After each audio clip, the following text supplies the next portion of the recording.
भगवान श्री कृष्ण ने जब मोहिनी रूप धारण किया तो उनके सौंदर्य पर 33 करोड़ देवता मोहित हो गए। सभी देवताओं ने मन में यही कामना हुई कि ऐसी सुंदरी उनकी पत्नी बन जाए, परंतु केवल एक देवता ऐसे थे जिनके मन में मोहिनी के प्रति इस तरह का भाव नहीं आया। वे थे सूर्यदेव। सूर्यदेव ने मोहिनी रूप को देखकर मन ही मन कहा, यदि ये मेरी पुत्री बन जाए तो मेरा जीवन धन्य हो जाए।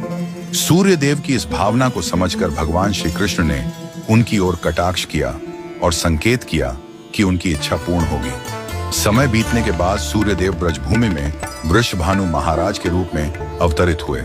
वृषभानु जी ने तपस्या की और ब्रह्मा जी से प्रार्थना की कि उन्हें ठाकुर जी की पुत्री के रूप में प्राप्ति हो। ब्रह्मा जी ने उनकी प्रार्थना को श्री हरि तक पहुंचाया। ठाकुर जी ने विचार किया कि वे नंद यशोदा और देवकी वासुदेव के यहाँ पुत्र के रूप में जन्म लेने वाले हैं, लेकिन प्रेम की स्थापना के लिए एक विशेष अवतार लेना होगा। ठाकुर जी ने अपने रूप को दर्पण में देखा और उस दर्पण में उन्हें ऐसा रूप दिखाई दिया जो स्वयं ठाकुर जी को भी मोहित कर गया। यह रूप ठाकुर जी का ही स्त्री रूप था।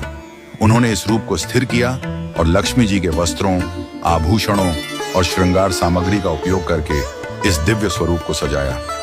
जब यह स्वरूप पूर्ण हुआ तो ऐसा प्रतीत हुआ मानो सूर्य और चंद्र का एक साथ मेल हो गया हो।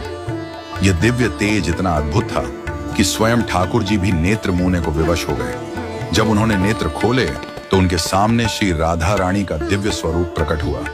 श्री राधा के प्राकट्य का समय सुबह 4 बजे का था, जो ब्रह्म मुहूर्त का समय है। भगवान के अन्य अवतारों का प्राकट्य दोपहर 12 बजे या रात्रि 12 बजे होता है, परंतु राधा रानी का जन्म ब्रह्म मुहूर्त में हुआ, जो नए दिन की शुरुआत का प्रतीक है।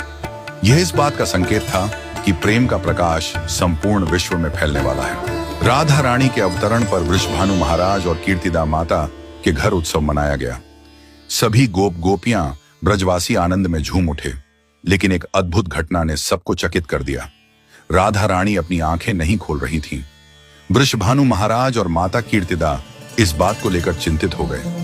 कई साधु संत और विद्वान उनके दर्शन करने आए, लेकिन किसी के भी प्रयास से राधा रानी ने अपनी आंखें नहीं खोली। तभी देवताओं के आग्रह पर नारद मुनि वहां आए।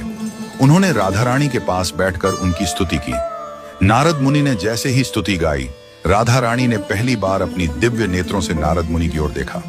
उस समय राधा रानी का स्वरूप ऐसा था मानो मृग नयनी सुंदर बालिका अपने पालने से झांक रही हो। यह दृश्य देखकर नारद जी आनंद से झूम उठे। उन्होंने अपनी वीणा और करताल बजाकर कीर्तन प्रारंभ कर दिया और गाने लगे, जय राधे जय वृंदावन वासिनी। वृषभानु महाराज यह